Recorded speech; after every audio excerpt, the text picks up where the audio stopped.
you, this brings us on to something else that I was going to ask you later in the interview, but I'll ask you now because I think it's related. How do you know if what you've written is good or bad, or whether it's finished or unfinished, or whether it works or doesn't work? It's difficult. Yes, and it's a difficult question to answer even for people who've been writing for 20 years. So, but I just think it's interesting to hear different writers' response to that question.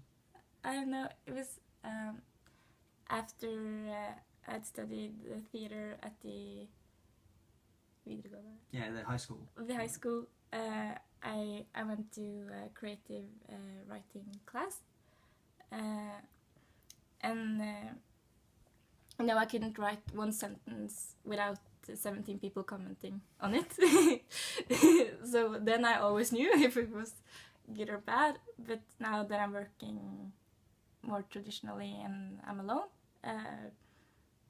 with my work, I think it's just if it's interesting for me and if I can work or put the amount of time in it that it needs, I think it's at least something there, or it's, I don't know, good or bad, but it's something there, and I can continue to work with it. And if it's not good, I just I can't find the effort to continue with it, so it just never becomes anything. I don't know. So it's about you know, I guess the question is maybe perhaps not is it good or bad, but is it good for you? Yeah. The question is not does it work, does it work for you? Yeah. And that's the only way to measure it in a way, unless you have other people looking at it. Yeah. Or until you have somebody else looking at it. Yeah. And also, you know, if it matters, if it doesn't matter, for me it becomes bad. If I don't, yeah. So yeah, if it doesn't matter to you, if you put it in your drawer and you actually forget about it and you're not like waking up in the middle of the night thinking about it, then you can leave it. Yeah. So let's go back to Deuce just to finish off that. So the second time when you were writing, did you think more about did you think about the fact that you were writing for young performers, or if you let's ask the question a different way, if you were going to write a play for Deuce today, or if you were going to write a play for adults, grown-up professional performers, would you write differently? Do you make things simpler because you know it's high school students who are going to perform it, or do you think it can be equally complex as if it was adult performers, professional performers? No, I don't think I don't think I make it any simpler, and also because I had the experience to meet the actors, and they were like highly intelligent, talented actresses. So I don't make it any simpler, but it's a bit hard to answer because I have only written for, or all my characters are young, because for me I think it would be kind of strange to write a novel with a main character that's a 50-year-old man, because I don't know what that's like. So you feel you have to write from your own experience? No, not necessarily. I don't have to have experienced everything, but like sort of know what I'm working. Yeah. Do you do a lot of research when you're writing? Yeah, a bit. What kind of research do you do? I watch a lot on YouTube. Okay. And I watch like documentaries, and just I love to just watch. There's all these different regular people, not celebrities, but just regular people talking about their lives and their hobbies and their pets, and listen to them, what words they're using, and so that I think that's my my research, just listening to people, and it's not only on YouTube, but on the bus and everywhere. Is that research both for plays and for novels? Yeah. It's for my writing. You've written one novel that has been published by Gyldendal, which is one of the biggest publishers in Norway. What was that process like of getting in touch with a big publisher? It was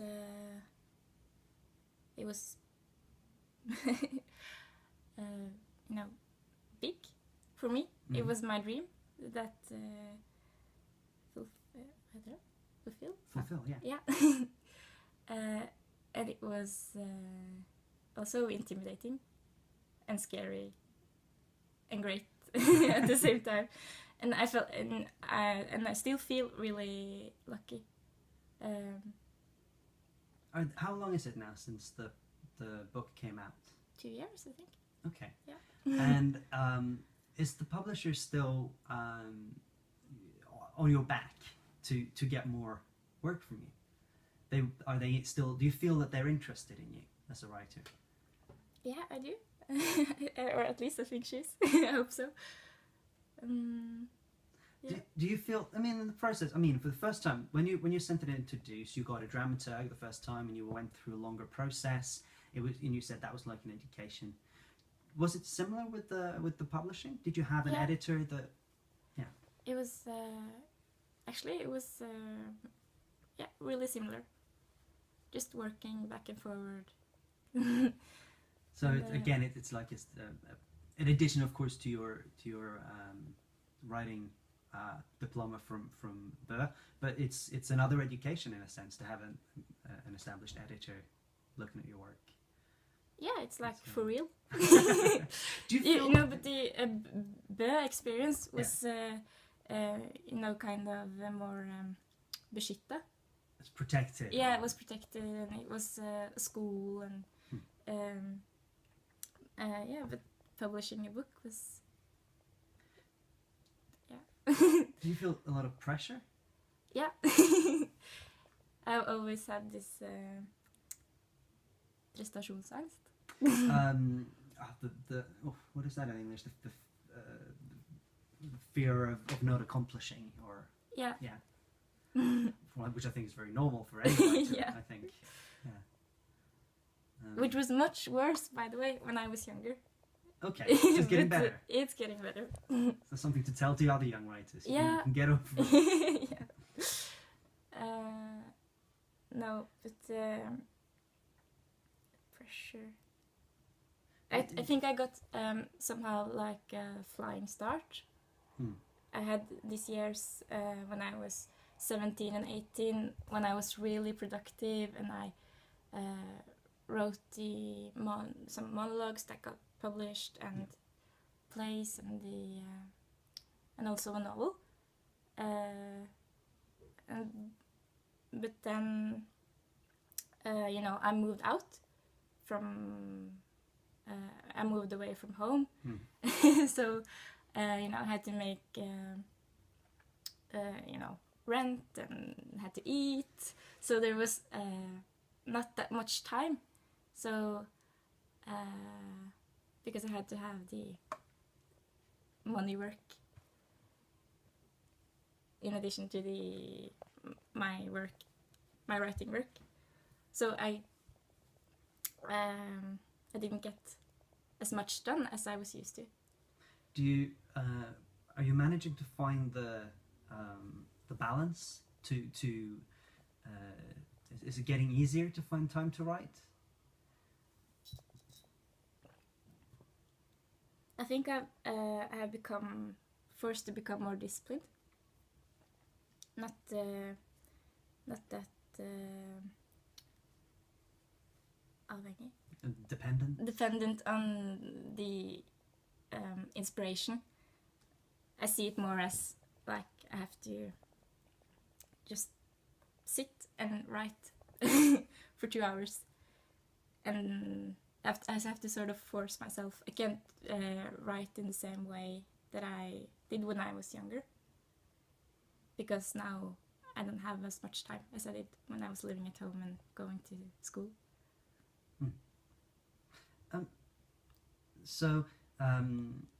I guess it went from being a hobby to a living, or to, yeah. So that's it's about professionality, isn't it? To learning how to treat it as a job. Yeah. That's what you're figuring out. I'm still adapting to that. It's. But do you still like it? Do you still, or you know, treating it as a job? Yeah. Or I don't know if like is. It's something I have to do. So. Yeah, in a way I love it, and I couldn't imagine doing anything else. But also when it doesn't, when I feel like I have been working hard and it doesn't pay off, it's so it's like the best job in the world, and then when it doesn't work, it's not really fun sitting there alone day in and day out and just yeah. But I also feel like really privileged that I get to do it. So I'm not complaining.